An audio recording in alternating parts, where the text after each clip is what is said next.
Selamat petang saudara-saudari di dalam Tuhan. Sebelum kebaktian dimulai, mohon yang membawa HP untuk mematikan suaranya agar tidak mengganggu jalannya kebaktian. Terima kasih. Kita akan memulai kebaktian dengan menyanyikan pujian Tuhan berada di bait sucinya.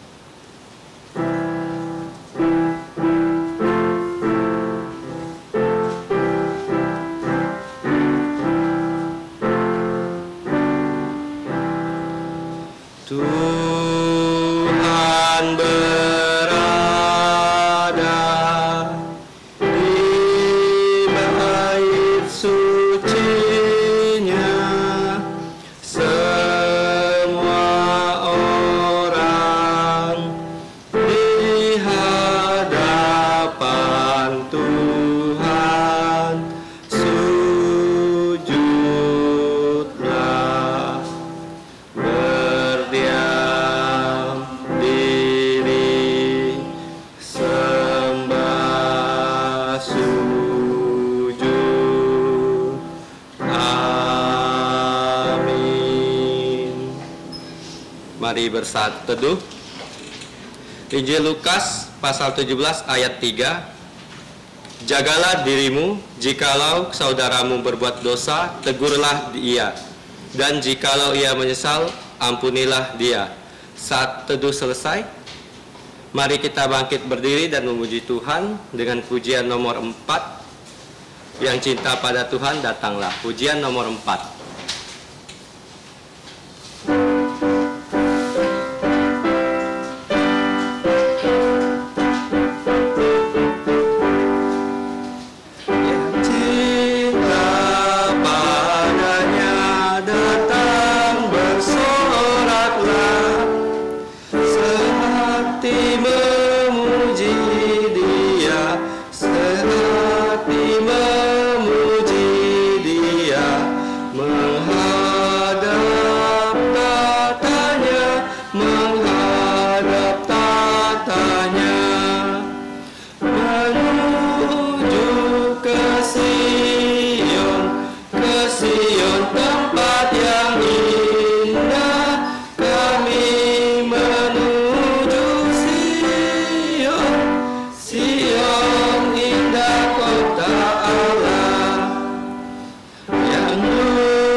Mari kita masuk dalam doa.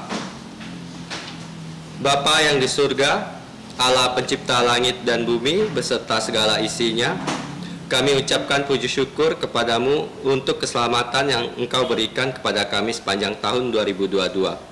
Kami berkumpul di dalam rumah-Mu yang kudus untuk berkebaktian. Kami adalah manusia yang berdosa dalam pikiran, perkataan, dan perbuatan kami. Kami mohon Engkau mengampuni dosa dan pelanggaran kami. Kami mau menyerahkan kebaktian pada hari ini ke dalam tangan-Mu. Kiranya Roh Kudus memimpin jalannya kebaktian ini dari awal sampai selesai. Dalam nama Tuhan Yesus Kristus yang mengajarkan kami doa Bapa kami, bersama-sama mari kita berdoa. Bapa kami yang di surga, dikuduskanlah namamu, datanglah kerajaanmu, jadilah kehendak-Mu di bumi seperti di surga. Berikanlah kami pada hari ini makanan harian kami, dan ampunilah kami akan kesalahan kami, seperti kami juga mengampuni orang yang bersalah pada kami, dan janganlah membawa kami ke dalam pencobaan, tetapi bebaskanlah kami dari yang jahat. Karena Engkaulah yang punya kerajaan dan kuasa dan kemuliaan sampai selama-lamanya. Amin. Gloria Patria.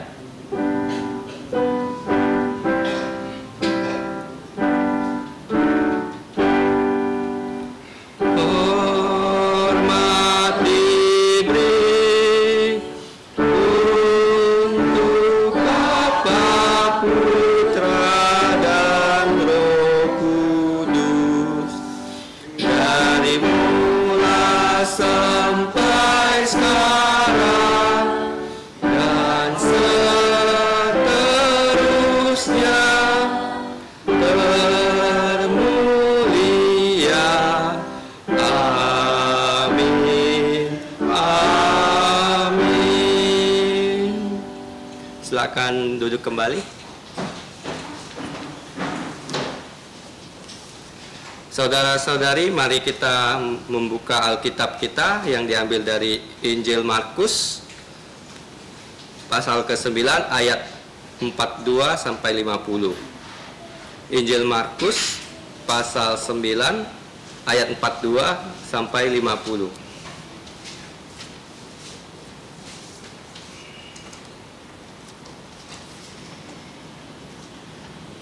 Kita akan membaca ayat ini secara bertanggapan. Dua ayat terakhir, mari kita membacanya bersama-sama. Injil Markus pasal 9 ayat 42 sampai 50. Barang siapa menyesatkan salah satu dari anak-anak kecil yang percaya ini, lebih baik untuknya jika sebuah batu kilangan diikatkan pada lehernya lalu dibuang ke dalam laut. Dan jika tanganmu menyesatkan engkau, penggalah, karena lebih baik engkau masuk ke dalam hidup dengan tangan kudung daripada dengan utuh kedua tanganmu dibuang ke dalam neraka, ke dalam api yang tak terpadamkan. Di tempat itu ulatnya tidak akan mati dan apinya tidak akan padam. Dan jika kakimu menyesatkan engkau, penggalah, karena lebih baik engkau masuk ke dalam hidup dengan timpang daripada dengan utuh kedua kakimu dicampakkan ke dalam neraka. Di tempat itu ulatnya tidak akan mati dan apinya tidak akan padam.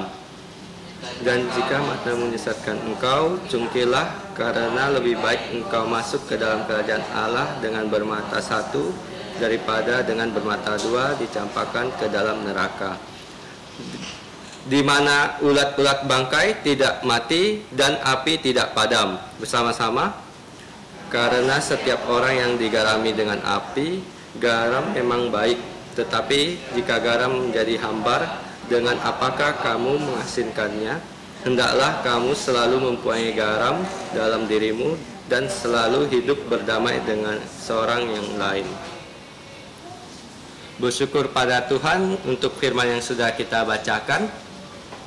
Selanjutnya kita akan menyanyikan pujian nomor 88, Dunia Gemar dan Soraklah. Pujian nomor 88, Dunia Gemar dan Soraklah.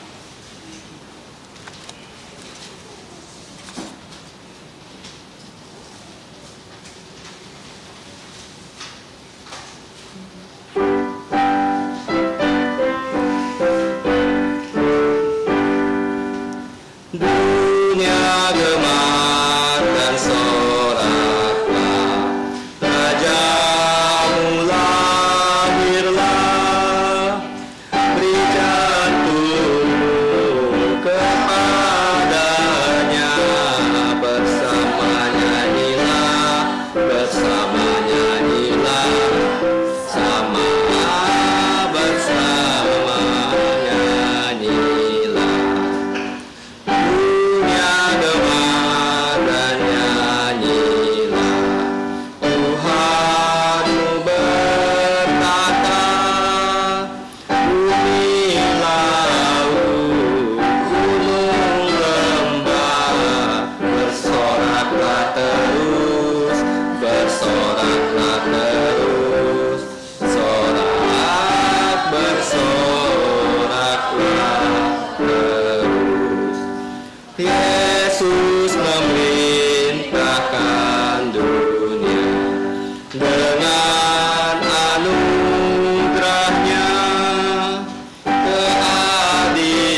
kasih-Nya dan ajaib kasih-Nya, ajaib dan ajaib kasih-Nya.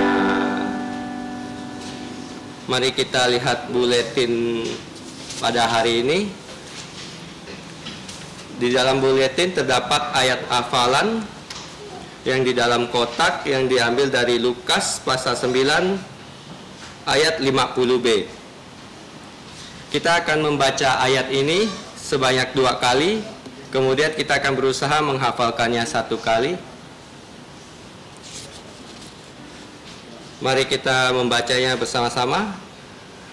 Lukas pasal 9 ayat 50b. Hendaklah kamu selalu mempunyai garam dalam dirimu dan selalu hidup berdamai yang seorang dengan yang lain.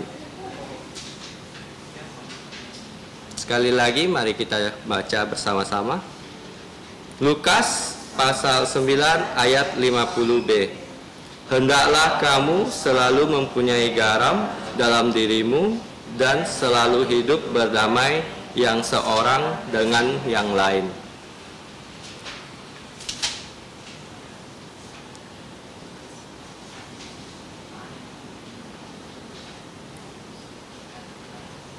Mari kita menghafalkannya sekali.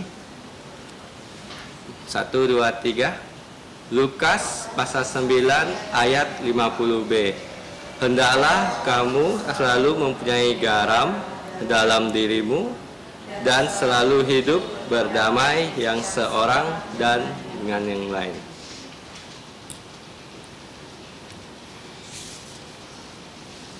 Bersyukur atas pembacaan ayat hafalan ini. Bagi yang belum menghafalnya bisa membawa buletin ke rumah masing-masing dan menghafalkannya di rumah. Mari kita dengar warta gereja. Warta yang pertama, selamat tahun baru 2023. Semoga di tahun ini kita bisa lebih baik dari tahun lalu di dalam hidup berjalan dengan Tuhan. Semakin mengandalkan Tuhan dan menjadi saksi yang baik untuk semua orang. Yang kedua, doa dan puasa akan diadakan setelah kebaktian selesai secara sukarela di rumah masing-masing. Karena saya tidak melihat ada jemaat yang baru, kita akan langsung ke selanjutnya. Selanjutnya kita akan memberikan persembahan. Untuk kantong persembahan akan dibawakan oleh saudari Ango. Sambil menjalankan persembahan, kita akan menyanyikan pujian nomor 179.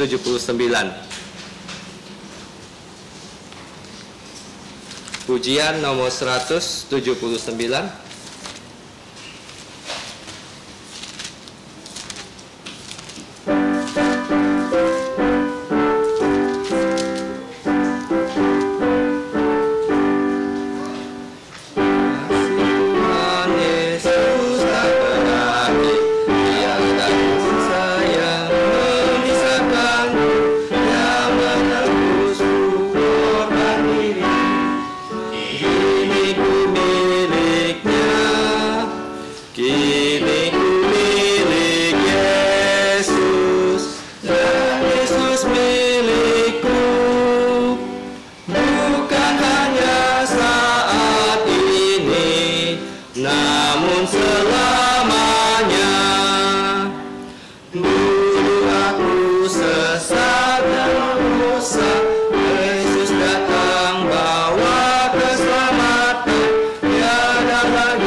Mari kita bangkit berdiri dan menyanyikan doksologi.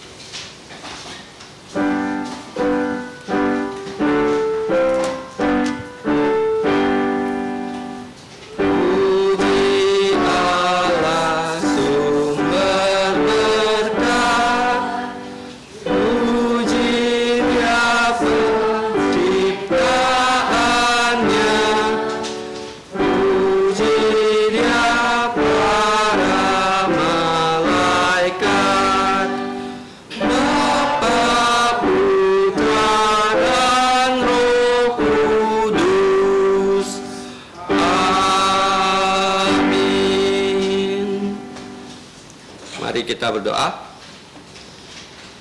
Bapa kami yang di surga, kami bersyukur atas berkat-berkat-Mu sepanjang minggu ini.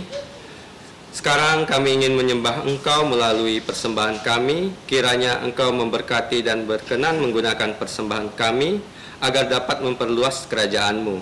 Dan kami juga ingin menyerahkan diri kami sebagai persembahan yang kudus dan berkenan di hadapan-Mu. Ampuni dosa dan pelanggaran kami, dalam nama Tuhan Yesus kami berdoa dan bersyukur. Amin. Silakan duduk kembali.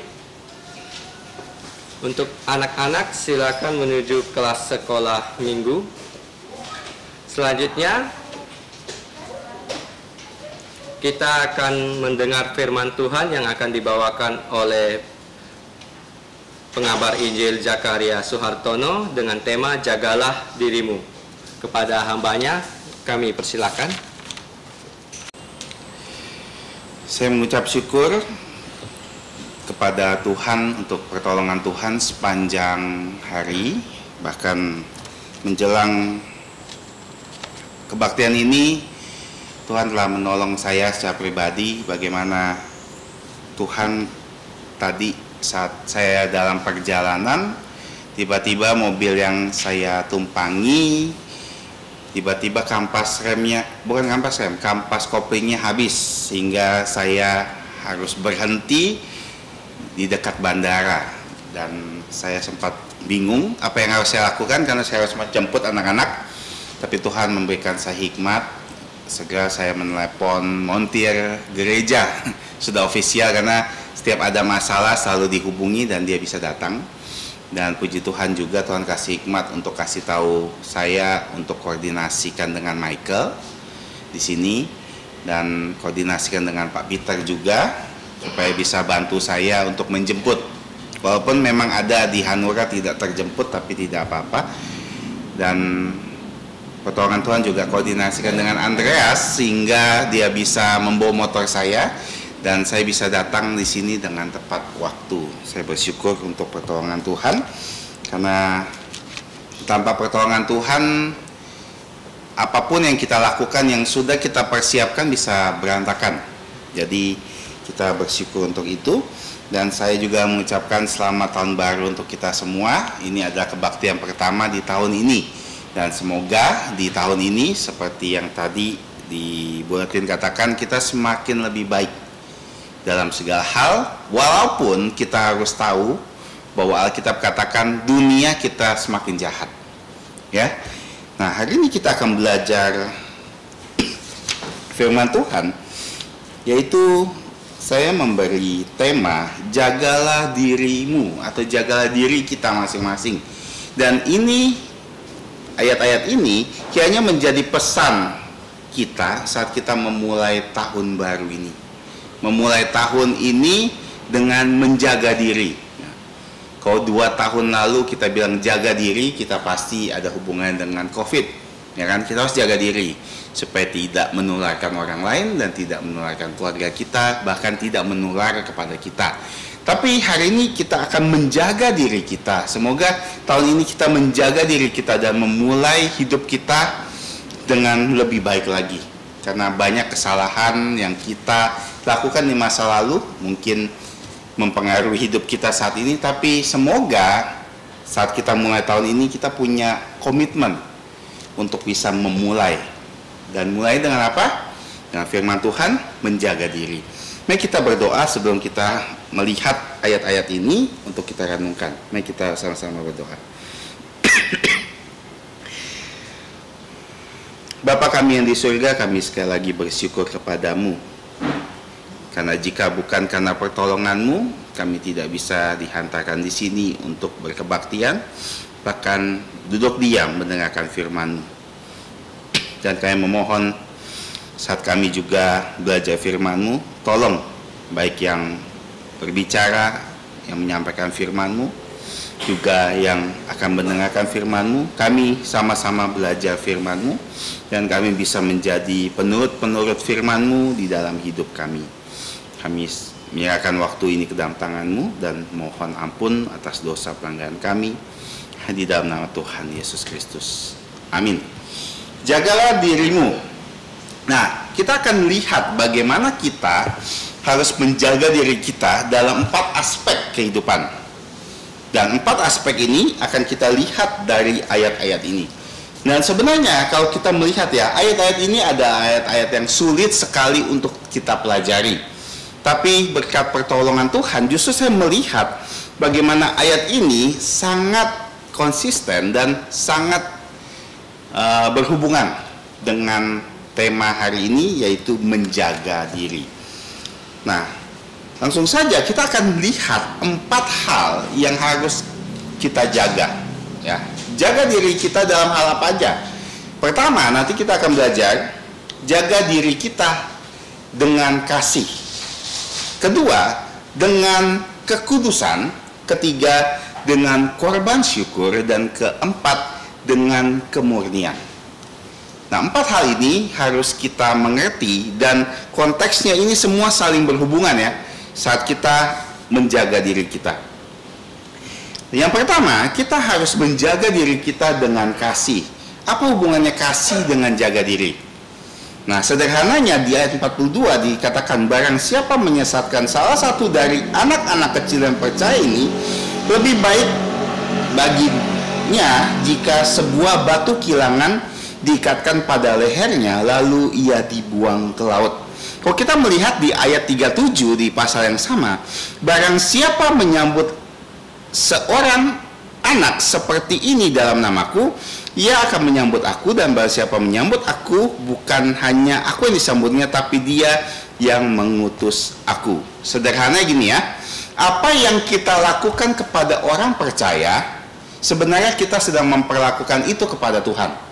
Makanya waktu Rasul Paulus menganiaya orang percaya, Rasul Paulus dihentikan oleh Tuhan Yesus. Tuhan Yesus katakan, kenapa kamu menganiaya aku? Jadi kalau ketika kamu berbuat baik kepada orang percaya, di sini katakan seorang dari anak kecil, sama dengan ayat 42. Seorang dari anak kecil, kamu sebenarnya melakukan sesuatu yang sama kepada Yesus. Nah, kita harus menjaga diri kita dengan kasih. Apa maksudnya? Sederhananya, ketika kita punya kasih, kita akan menjaga diri kita sehingga kita tidak membuat orang tersesat atau tersandung. Di sini katakan, barang siapa menyesatkan. Kata menyesatkan ini berasal dari kata Yunani yang kita tahu dalam bahasa Inggris juga, skandalizo. Nah, skandal ya. Berasal dari kata skandal. Skandal ini artinya ada sesuatu yang membuat seseorang terjatuh. Ya, tapi dalam konteks ini membuat seseorang bisa berdosa. Jadi kita harus ingat, kita harus menjaga diri kita, jangan sampai diri kita membuat orang tersesat. Membuat siapa? Di sini dikatakan seorang dari anak-anak kecil yang percaya. Siapa anak-anak kecil ini? Secara sederhana, semua orang percaya Yesus adalah orang-orang percaya. Di sini katakan orang Kristen, tapi secara spesifik adalah anak kecil dalam umur secara jasmani, tapi juga orang-orang yang baru percaya. Ini disebut anak-anak kecil. Jadi orang-orang di sekitar kita, orang-orang Kristen dan kita yang lebih dewasa, jangan sampai kita membuat orang jatuh, jadi orang skandal gara-gara kita.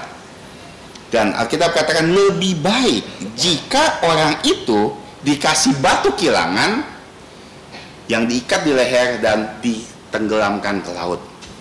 Batu kilangan ini apa? Ada yang tahu?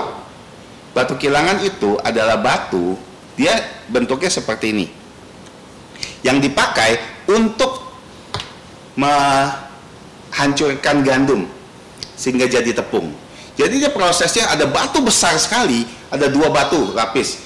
Dulu mama saya punya namanya penggilingan yang digiling begini nih untuk menghancurkan kacang kedelai, untuk buat susu kedelai. Nah, kecil tapi kan begini, nanti halus, kacang-kacangnya itu halus. Nah, seperti itu. Zaman dulu ada batu kilangan tapi sangat besar. Saking besarnya itu harus diangkat beberapa orang karena besarnya sekitar mungkin hampir 1 ton. 1 ton ya, 1000 kilo bayangkan.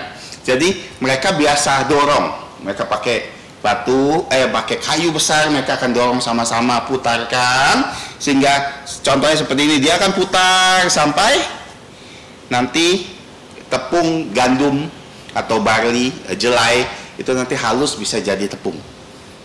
Nah, Tuhan Yesus katakan, lebih baik daripada kamu menyesatkan orang, lebih baik kamu diikatkan batu kilangan dan dicemplungkan ke laut. Dan sudah pasti 1 ton itu akan membawa kamu ke dasar laut paling dalam.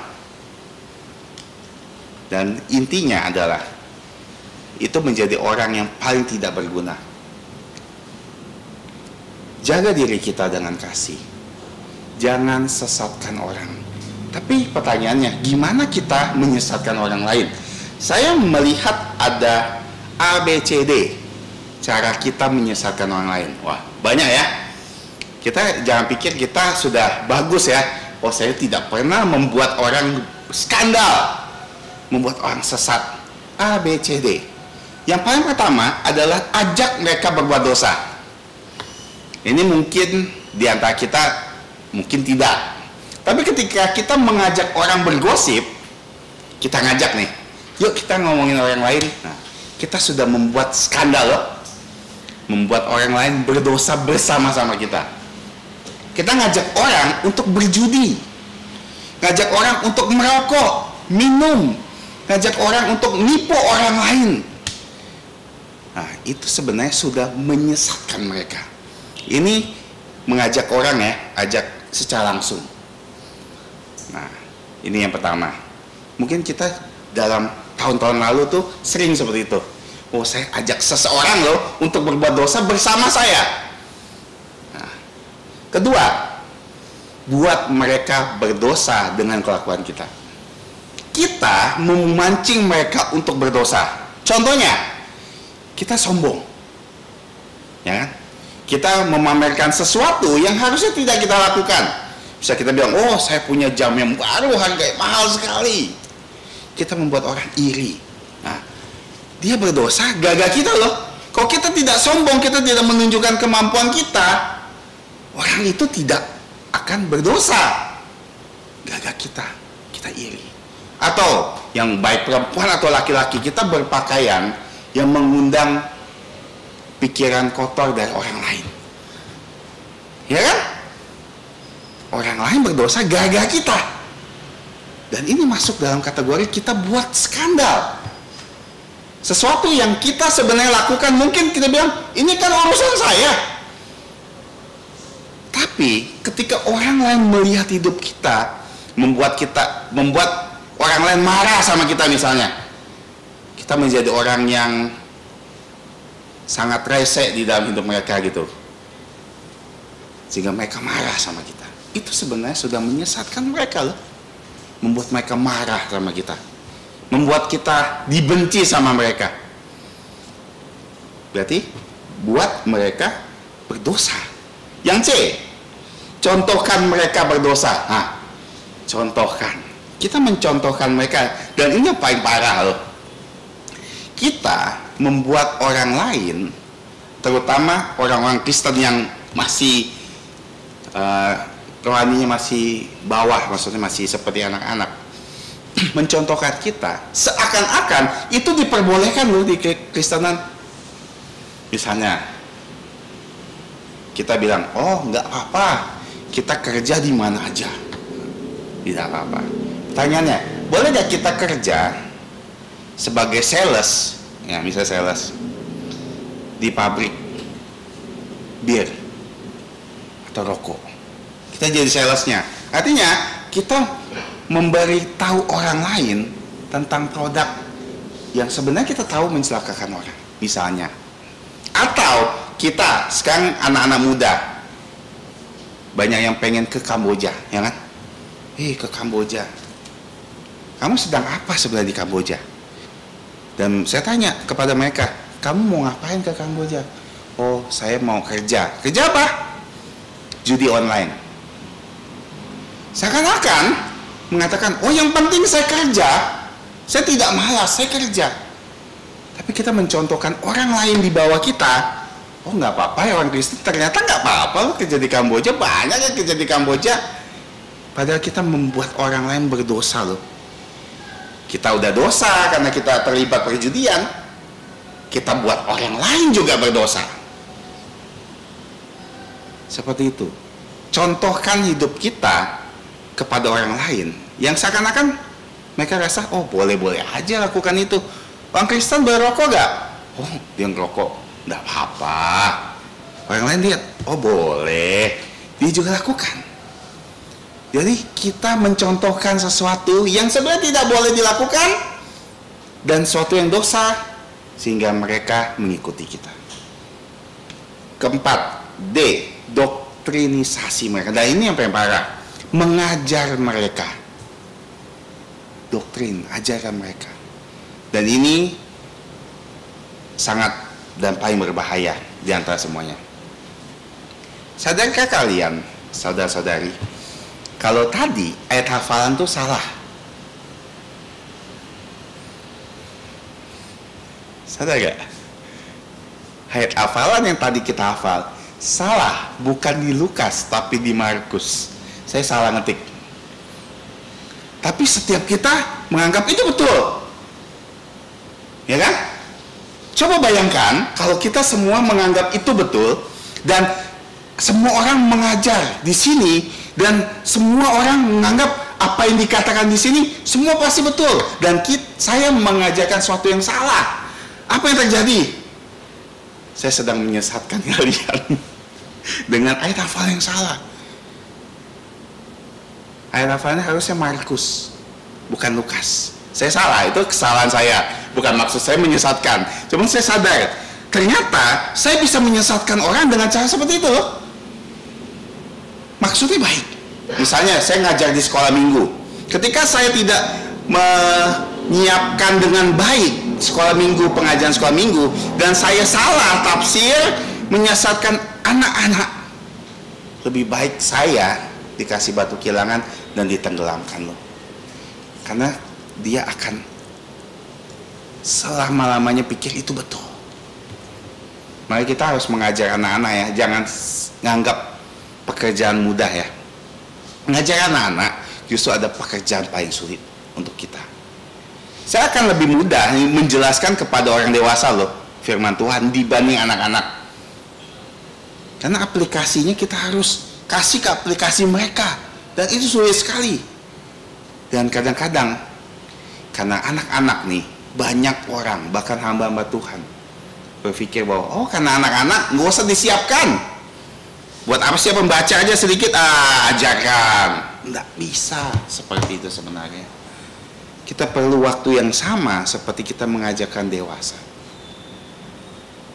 Kita harus perlu buat outline-nya gimana, kita harus gas poin-poinnya apa, kita sudah harus jelas. Daripada guru-guru palsu. Alkitab katakan di Matius, penyesatan itu buruk, tapi lebih buruk lagi orang yang melakukannya. Makanya lebih baik dia dibuang jauh. Maka kita harus jaga diri. Ketika kita punya kasih di dalam diri kita, kita tahu apapun yang kita lakukan akan mempengaruhi orang lain. Jadi tahun ini saya harap kita semua tahu dan harus hati-hati. Makanya yang kedua, kita harus jaga diri kita dengan kekudusan atau kesucian. Nah, di sini ada ayat yang sangat mengerikan ya. Sederhana ya, saya tidak akan baca. Jika tangan kamu menyesatkan kamu, lebih baik kamu potong tangan kamu daripada kamu punya 2 tangan tapi masuk ke dalam neraka. Kalau kaki kamu menyesatkan kamu, mendingan kamu pincang daripada kamu dengan seluruh tubuh kamu di neraka.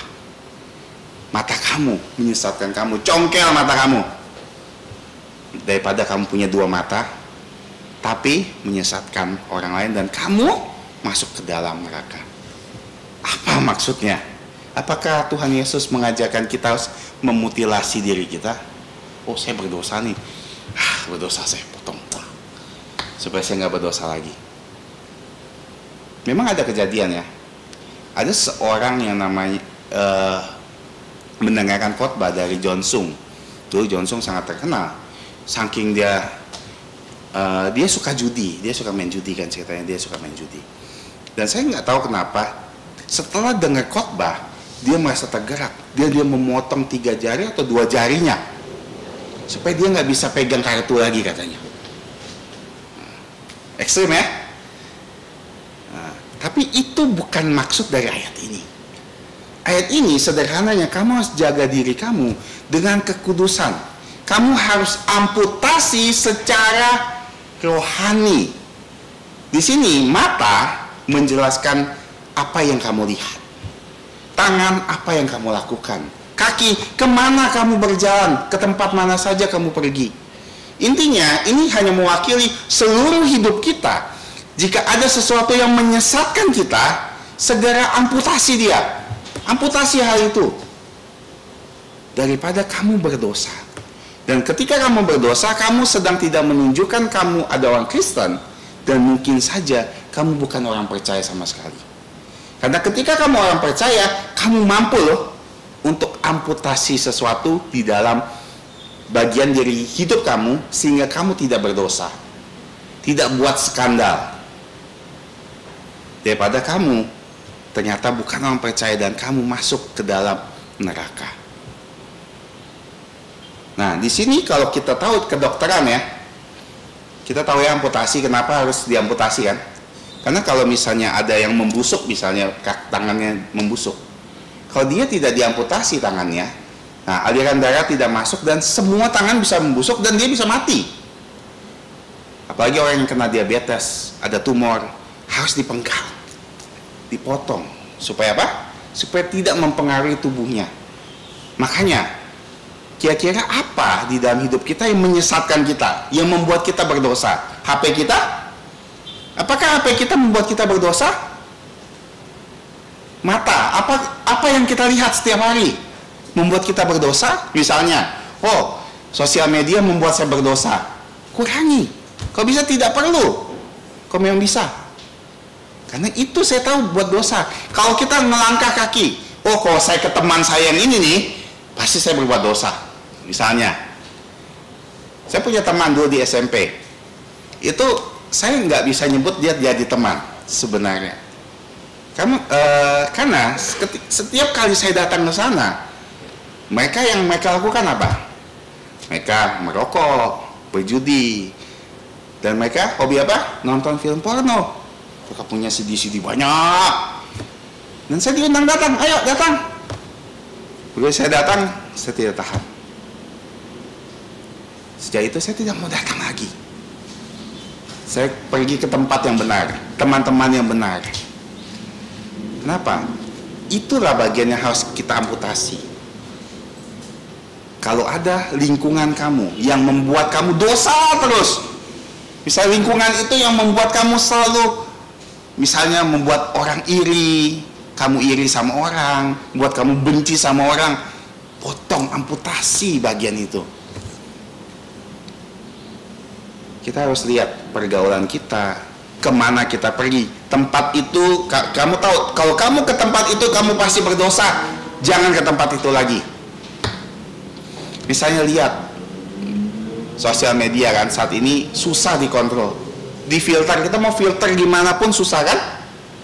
Nah, kalau kamu ngerasa, saya nggak kuat, kalau misalnya saya ke sosial media yang ini, ini buat saya dosa, delete aplikasinya, nggak usah. Kenapa? Karena akan buat saya dosa. Itu maksudnya kekudusan. Kita harus bedakan ya, kekudusan itu sama dengan kesalehan hidup kita. kita kudus bukan berarti kita tidak ada kesalahan ya. Saleh bukan berarti tidak salah.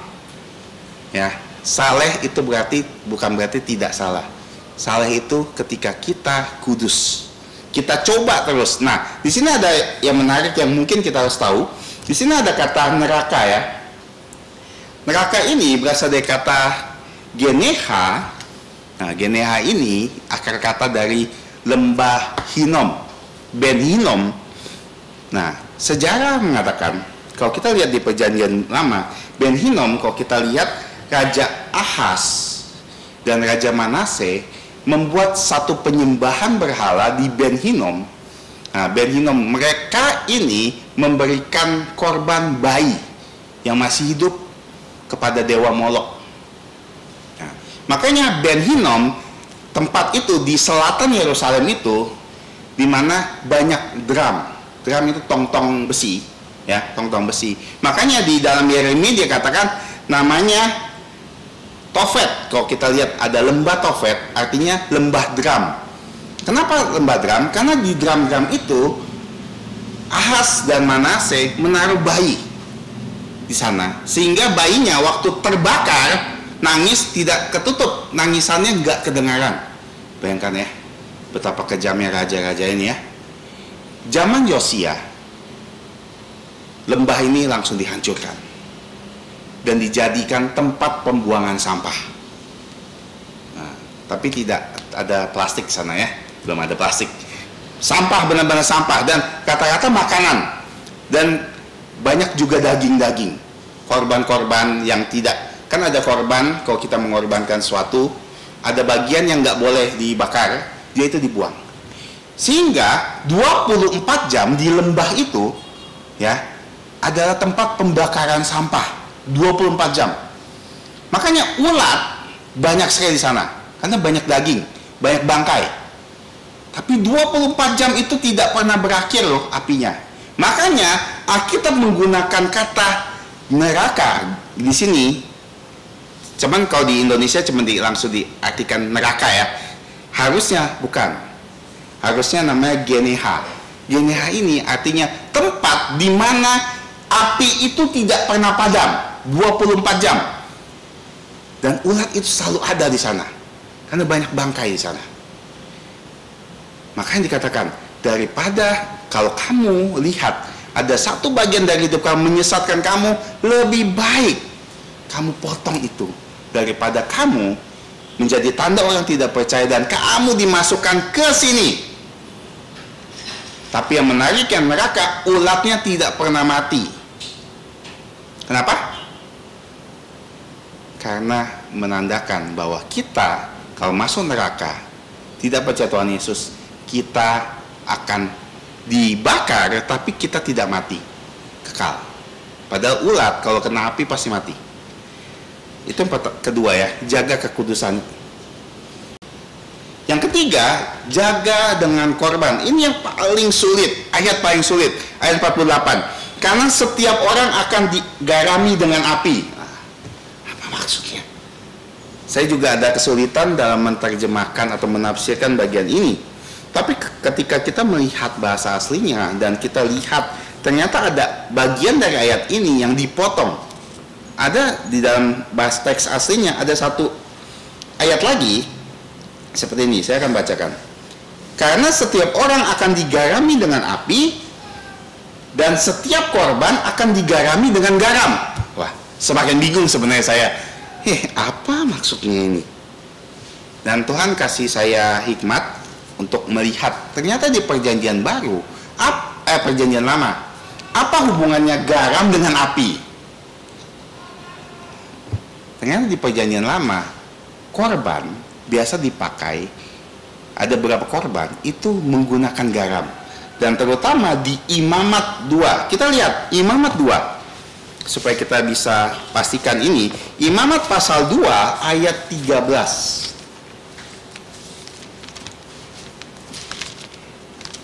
Imamat 2 ayat 13, di sini katakan, dan tiap-tiap persembahan yang berupa korban sajian haruslah kau bubuhi garam. Nah, sederhananya gini, Ini menjelaskan tentang bagaimana korban. Karena di antara, kalau kita belajar Imamat pasal 1, 2, 3, 4, 5, orang Israel harus memberikan korban 5 macam korban untuk Allah. Ada korban bakaran, korban sajian, korban penghapus dosa, korban penebus salah, dan korban keselamatan. Di antara 5 korban ini ada satu korban disebut korban sajian yang tidak menggunakan hewan dan tidak menggunakan darah, yaitu tepung saja, segala macam tepung, dan di sini dikasih garam. Dan bedanya dengan 4 korban yang lain adalah korban ini menjelaskan tentang dedikasi. Jadi korban rasa syukur. Makanya kita sebagai orang percaya harus bisa mendedikasikan hidup kita dengan garam. Apa maksudnya? Dedikasi kita harus awet. Karena garam fungsinya adalah mengawetkan. Kita tahun lalu, mungkin begitu awal tahun mulai, kita mulai mendedikasikan diri kita. Saya tahun ini mau seperti ini. Saya punya tekad begini, begini, dan begini. Tahun ini mungkin sebagian dari kita punya lagi resolusi lagi. Pokoknya tahun ini mau melakukan itu. Makanya dikatakan kamu harus garami. Supaya apa? Supaya kamu punya komitmen apapun yang ingin kamu lakukan. Makanya harus kamu garami. Ini maksudnya. Jadi kita harus jaga diri dengan komitmen. Komitmen kita harus ada. Jadi kita punya komitmen tidak menyesatkan orang lain, juga menjaga kekudusan kita.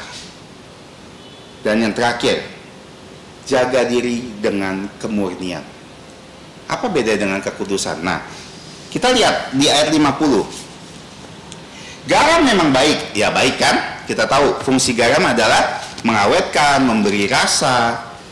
Tetapi jika garam menjadi hambar, dengan apakah kamu mengasinkannya? Yang jadi pertanyaannya, bisa gak garam itu jadi hambar? Bisa gak?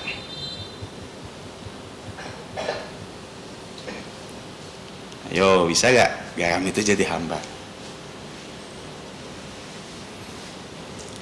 Oke, garam kalau kita lihat kimia ya, saya belajar kimia, tapi bukannya di Wikipedia kan. Ternyata garam itu natrium klorida ada senyawa yang netral, ya, senyawa netral, sehingga dia tidak bisa berubah bentuk, dia tidak bisa menjadi lebih asin, dia tidak bisa menjadi hambar. Itu garam.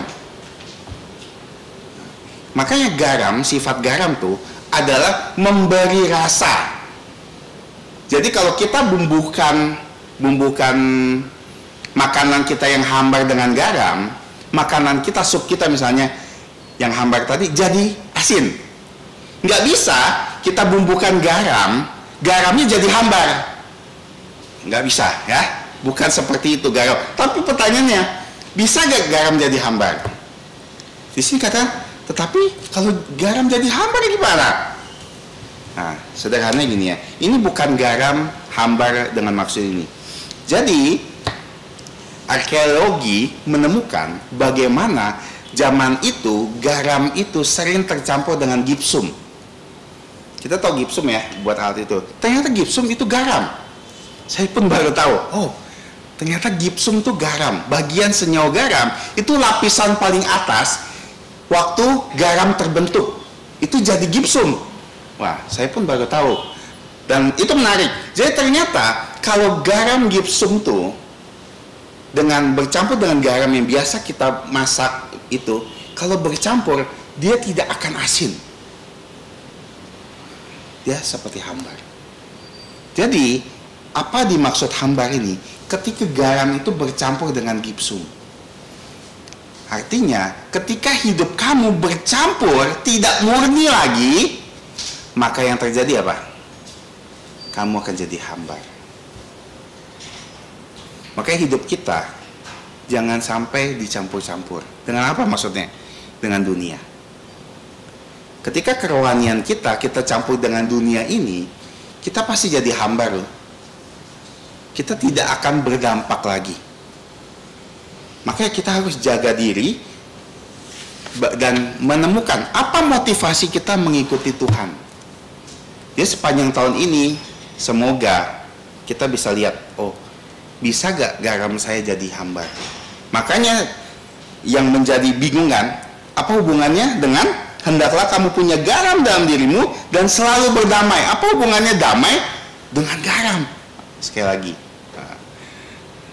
Jadi sebenarnya ini penutup dari bagaimana Tuhan sebenarnya sedang mengajarkan mereka. Awal dari pasal 9 apa? Kita sudah belajar. Awal dari pasal 9 adalah bagaimana murid-muridnya bertengkar. Siapa yang paling besar di antara kita? Siapa yang paling hebat? Dan itu membuat pembentrokan. Tidak bisa berdamai. Antara murid-muridnya saling iri, saling mencoba jadi lebih baik. Makanya Tuhan bilang, kamu harus punya garam. Garam yang murni. Kamu harus lihat motivasi kamu ikut Tuhan apa sih? Kamu mau dapatkan apa?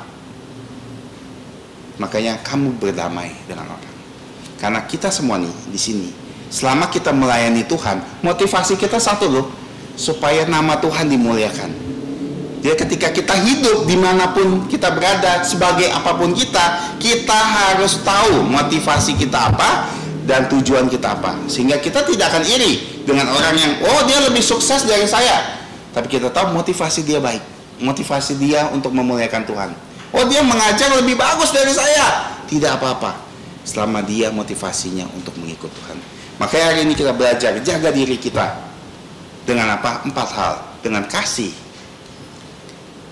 Jangan biarkan orang terjatuh gagak kita dengan A, ajak mereka berdosa. B, buat mereka berdosa dengan cara hidup kita. C, contohkan mereka berdosa. D, doktrin mereka, ajar mereka. Dan kita juga harus jaga dengan kekudusan. Saleh. Saleh bukan berarti tidak salah atau tidak pernah salah. Tapi saleh adalah ketika kita salah, kita bertobat. Itu maksudnya kekudusan. Yang ketiga, jaga dengan, disebut dengan korban syukur, dedikasi. Kita harus dedikasikan dengan garam. Artinya kita harus punya komitmen terus untuk Tuhan. Apapun yang kita mau lakukan. Yang keempat, murni.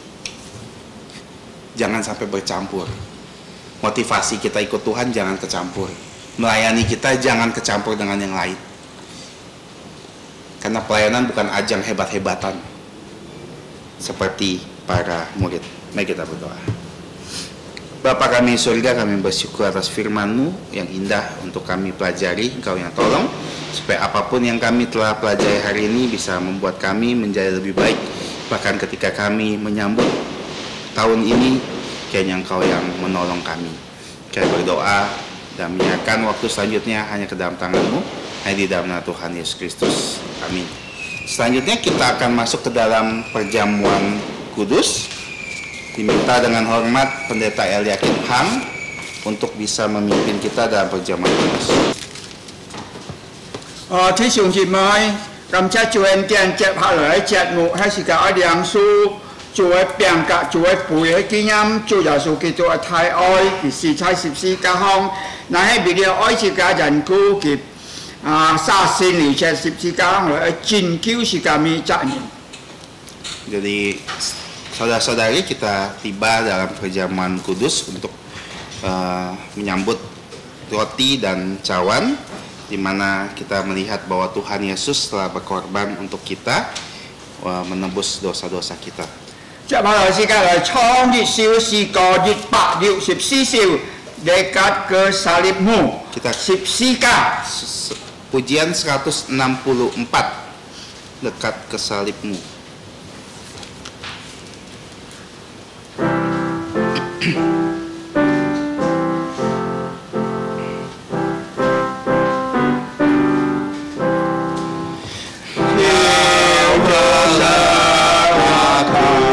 Yesus, Yesus,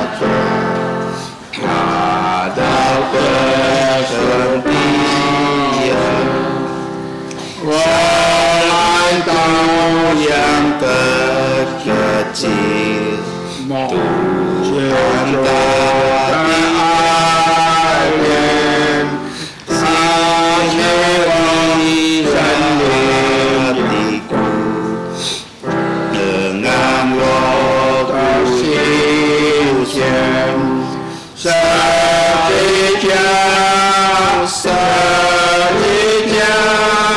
yang sewaktu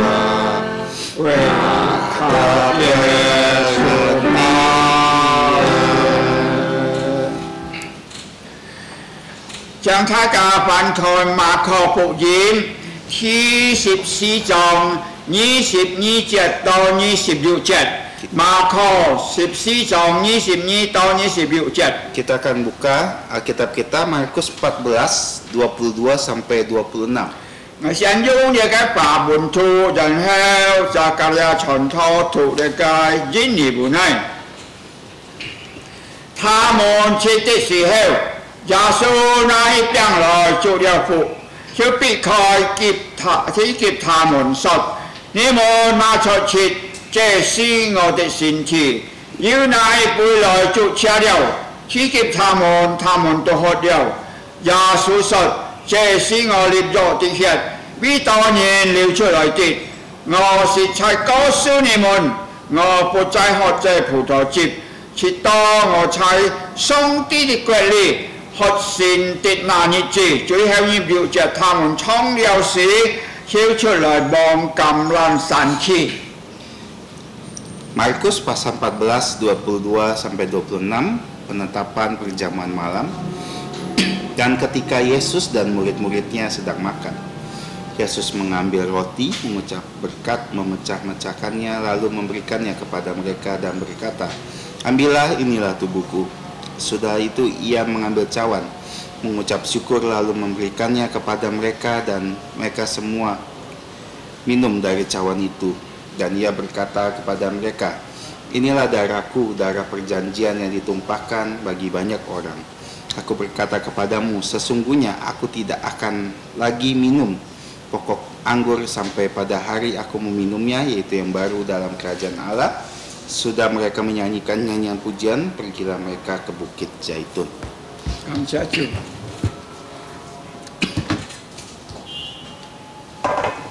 Nah, tông chú Giê xu kỳ phi mai cái gì ra kỳ các cái môn chủ trái liều hong kỳ hàng cái chân phiệt phi kỳ con địa cái biang hay gì biang là cái sinh thi不一定晒你等咪phụ那địa biang cái gì heo那bị tiệt hay kỹ nhám chú Giê xu kỳตัวthái oi gì heo kỳ chú na hi địa cái bùi lỏi chú cha điều gì heo kỳ chú thi bùn cái môn chủ kỳ con và bùi里面葡萄汁那一表那个血流出来，喺細槍而定咪跟人嚟吹歌，凡要吹歌人，先有耶穌，呀那麼佢出嚟啊，用嘢播血水細槍食噶，用是間人嘅高一屆神聖嘅神法，喺主裏面是咪新創人，求死一個就變成神了，是個一邊嘅變隔嘅背禱告，先拿嘅變，然後拿嘅背，我哋唱jaga dia contoh bisi ka禱告。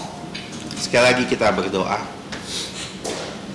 Bapa kami yang ada di surga, kami sungguh bersyukur kepadamu karena Engkau telah memberkati bahkan menyertai kebaktian kami dari awal sampai akhir ini, di mana saat ini kami ada menghadap meja perjamuan Tuhan.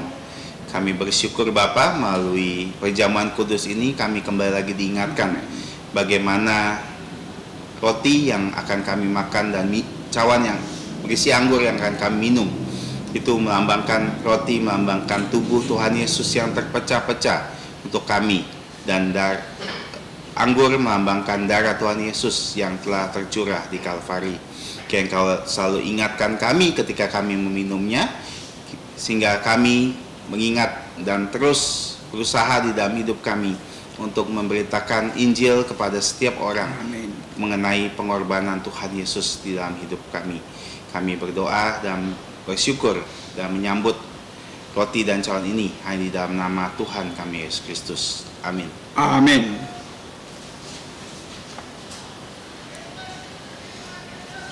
À, 像宿舍了弟兄姊妹，也变个了搬到到人面前，就你拿迄个变个杯，站立起來，面必須禱告，承認是個嘴。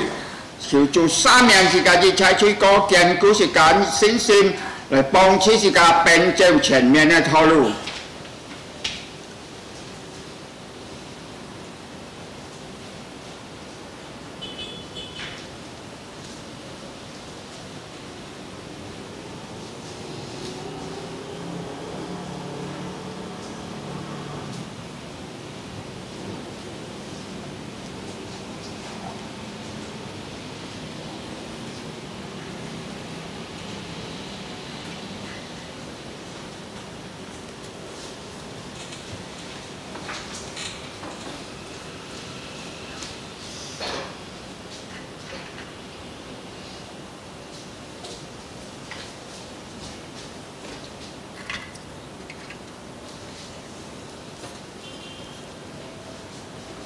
啊，弟兄姊妹，咱大家存着今日的心来量数这个饼，以表主的身體必是个破碎，然後拿了饼以後是个食這個葡萄汁，這個葡萄汁呢以表耶穌無血洗槍是咁一個人吹過，是家己出來量數這個餅，是個量數感謝主恩典。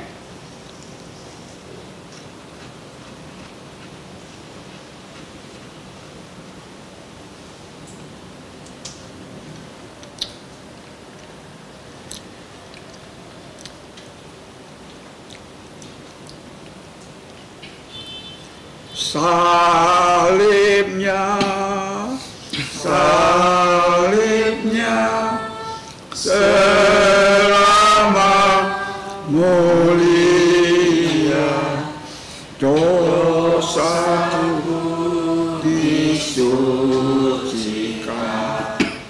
oleh darah Yesus. Dan si kalau untuk kamen sim yang su dia cái葡萄汁，先送是个感謝是個yang su dia葡萄汁。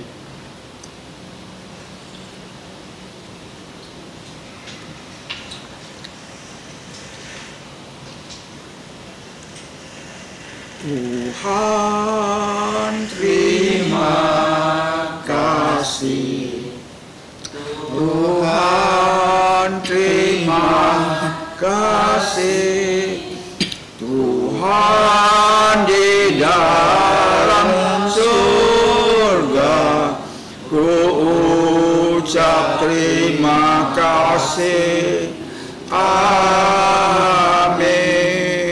Jika dịch biến yang pu dịch biến rồi trong si dịch bạc dụ sịp si siêu si có, jika trong khi dịch phải gặp khi sam phải.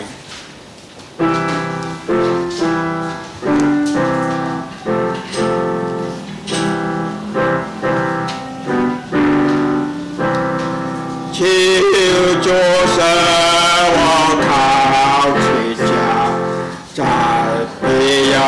生命水，宝血由十架流血，白白其人是罪，十字架，十字架，永是我的荣耀，我终究要洗清洁。主宝血的上牌，这就是我一生中10年生的亲近，放在石匠林壁上，紧紧跟住强行，这家。是我的荣耀，我终究的是亲切，为靠耶稣宝血，是告一切良属有聖經裡面所應許祝福。當然，我做耶穌基督恩惠，天父上帝嘅慈愛。聖靈嘅感通與交通，上與中車充滿同在，從今時一直到永永遠遠。阿門，阿門頌。阿門，阿門，